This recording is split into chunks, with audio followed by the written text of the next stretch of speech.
Hi everybody. Today we're going to do cleaning your gloves for our beekeeping tip. So I'm inside where it's cool and nice as opposed to outside where it's 96 degrees. So I want to show you what the beekeeping gloves look like. These are 2 pair. I have a bunch of them, but we're going to clean these 2 today. So these have propolis and other kind of stains on the fingers and the gloves, and they're leather, so you can't just throw them in the washing machine. So I'm going to show you how to wash them. And I was talking to a beekeeper who is a veterinary medicine guy at the University of Georgia, and he said that beekeepers do not do a good job of keeping their gloves clean. So who knows what's on these gloves? And these gloves can be a good source of bringing germs into the beehive. The good news is it's not that hard to get them clean. They might not look any prettier than they look right now, but we're going to have put soap and water on them and really gotten them clean, and then we're going to take care of the leather part of them as well. Now you clean beekeeping gloves the same way you clean your hands. So first you get them all wet, and then you take detergent. This is Dawn, which is pretty good for breaking down oils and that kind of thing, and rub your hands together in the gloves. And these haven't been washed in a really long time, so these may take several rounds of washing to get them to look anywhere decent.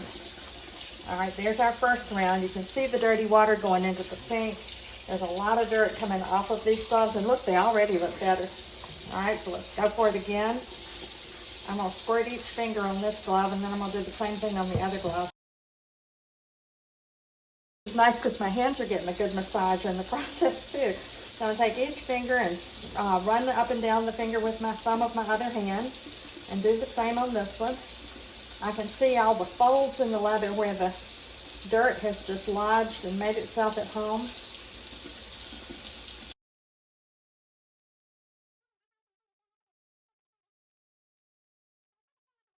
So I look at the dirt in the sink, and then I run the water and wash it off, and it's getting a little better. I'm really not trying to get them back into factory state, but I'm trying to get them as clean as I can, given that it's been a while. I don't wear these gloves, so they've been sitting in my shed for 2 years, not being worn. So the dirt has had plenty of time to age in place. All right, so for right now, we're gonna call that pretty good, given how brown and dark and awful they look to begin with. And I'm going to take these off, and we're going to let them dry for just a little bit, not a very long time, and then we'll do the finishing job that you do when you wash your bee gloves. These are the gloves that, if I wear gloves, I wear these. I very often don't wear gloves because I'm usually dealing with a camera and I want to be able to take pictures. But when I do wear gloves, these are the ones I wear. These are 1.5 years old, and they look terrible. So we're going to wash them too.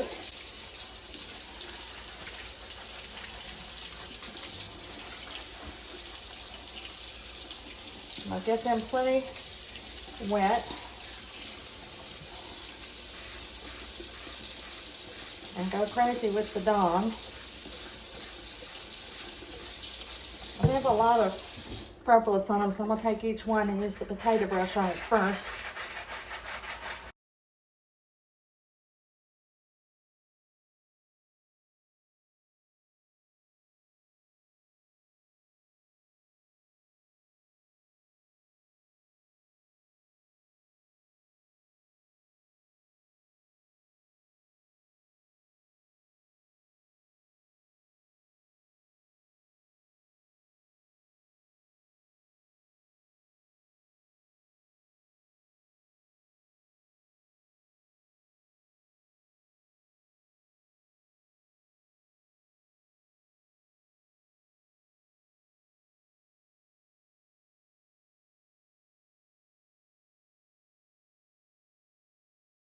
These are not great, but they're better than they were. So now we're going to do step 2. We're going to go back to the rose gloves, which are now not dripping water. They're still wet, but they're not dripping water.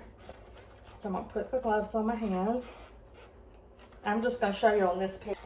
So what you want to do when you've gotten your gloves clean like this is you want to treat them like you're putting hand lotion on your hands. So you take any kind of a neutral oil. This is canola oil. You don't need to use your best olive oil, just some kind of cooking oil that's neutral. Put it in your hand and then rub it all over the gloves, because this conditions your leather. And what you want to do is treat it like you would hand lotion. So you want to take each finger and work it into each finger. And the fact that the gloves are damp will facilitate the leather absorbing the oil. And the oil will make the gloves soft. They won't dry stiff. They'll dry nice and soft. So I'm just conditioning each one of my fingers and on the back of my hand and on the front of my hand. And I want it not to be pooling. You see, there's a big pool of it, but it's not pooling anymore. It's not completely absorbed into the leather, but it will get there. It's like with my cutting board. I have a cutting board that I oil regularly. I'll leave it with oil standing on it, and the next morning it's all been absorbed by the wood. And in the morning they will be soft and supple and ready to go to the bee yard again. So here are the rose garden gloves, the first pair that I cleaned. After they've been cleaned, you can easily bend your fingers in them. They're not stiff at all. Oil on the hands did great. So there's that pair. And here's the pair that I wear most of the time. You can see there's still propolis stains on them, but they're much, much cleaner than they were, and also very flexible because of the oil that I put in them, so they're not stiff at all. You could hear it if they were. So these are wonderful. So I advise you and encourage you to clean your beekeeping gloves. So if you found this helpful, click like and subscribe below, and you'll get notice every time I post some kind of a beekeeping video. And thank you for watching. I hope it was useful and you'll have cleaner beekeeping gloves going forward. Bye-bye.